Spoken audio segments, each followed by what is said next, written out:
Bienvenue à toi dans cette nouvelle vidéo dans laquelle on va voir comment négocier pour acheter une voiture. Tu as déniché la voiture de tes rêves, mais le tarif dépasse le budget prévu.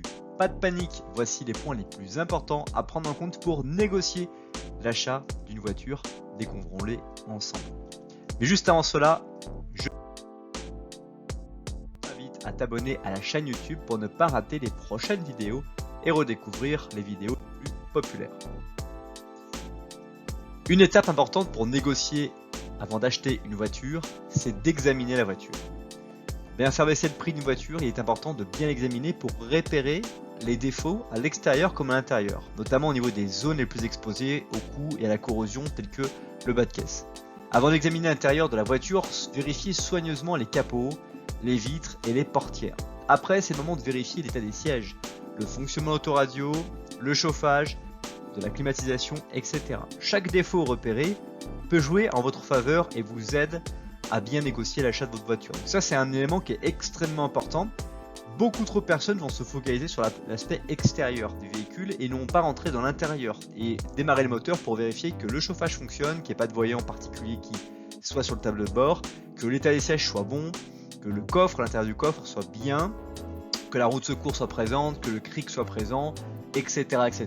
Bien regarder dans les détails et ne pas hésiter à demander à faire un tour en tant que passager du véhicule pour vraiment voir comment la motorisation, le bruit se passe.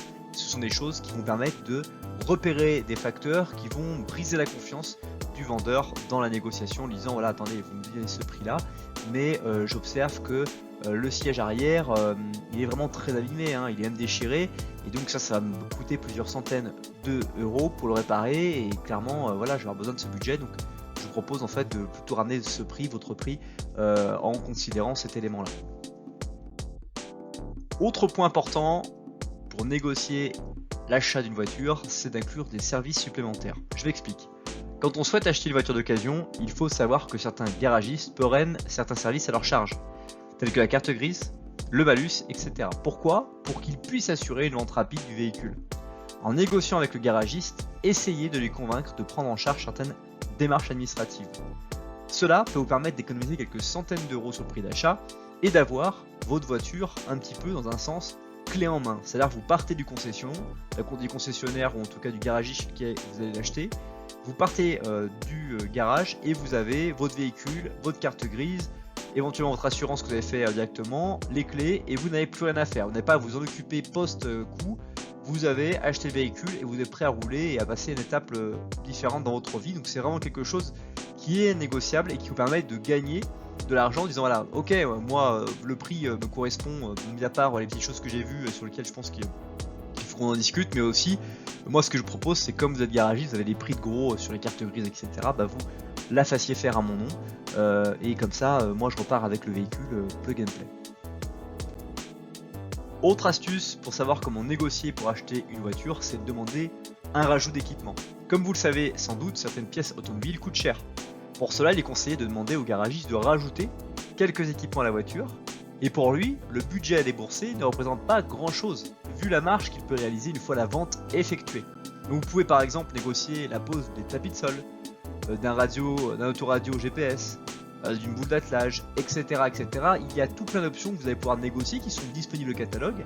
Et plus vous allez orienter la négociation sur les options, moins le prix va augmenter considérablement, sachant que les options peut-être coûtent très cher. Donc lui va plutôt se focaliser sur la marge qu'il va le faire sur son prix de base et les options avec moins de rentabilité. Ce qui fait que vous allez pouvoir obtenir un véhicule avec beaucoup plus d'options à un prix qui finalement sera au-dessus du marché, alors que ça aurait pu vous coûter beaucoup plus cher. Ce qui est vraiment extrêmement intéressant de faire lorsque vous souhaitez acheter un véhicule dans un concessionnaire ou un garagiste.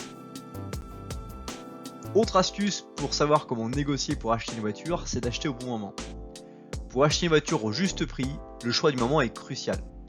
Pour les véhicules d'occasion, certains commerciaux peuvent céder plus facilement et baisser les prix, surtout en fin d'année, dans le but d'atteindre les objectifs qu'ils ont à remplir. Par exemple, la vente de 100 véhicules au cours de l'année ou du dernier trimestre, et donc ils vont baisser les prix pour atteindre leur objectif. Par ailleurs, il faut savoir que les concessions poussent souvent les commerciaux à écouler les anciens modèles et laisser place aux modèles de la prochaine année. Ainsi, ils baissent les prix pour attirer plus de clients. Donc c'est à ce moment-là que vous allez choisir une série que vous appréciez, un véhicule que vous appréciez, et vous allez aller en fin d'année, sachant qu'il va y avoir un nouveau modèle qui va sortir, et vous allez acheter le modèle antérieur. Et évidemment, vous allez avoir et bénéficier d'une très bonne ristourne, qui permettra d'avoir effectivement peut-être le modèle antérieur, mais d'avoir un modèle beaucoup moins cher que ce que vous aurez pu payer par rapport au fait que vous avez acheté un trimestre antérieurement par ailleurs. Si tu as aimé cette vidéo, tu aimeras très probablement les autres vidéos de la chaîne, donc abonne-toi pour ne pas les rater ou à découvrir les vidéos les plus populaires. Aussi, je t'invite à découvrir la description pour aller beaucoup plus loin et aussi cette vidéo qui s'affiche sous la flèche bleue. Et encore une fois, à t'abonner sous la flèche rouge. À bientôt!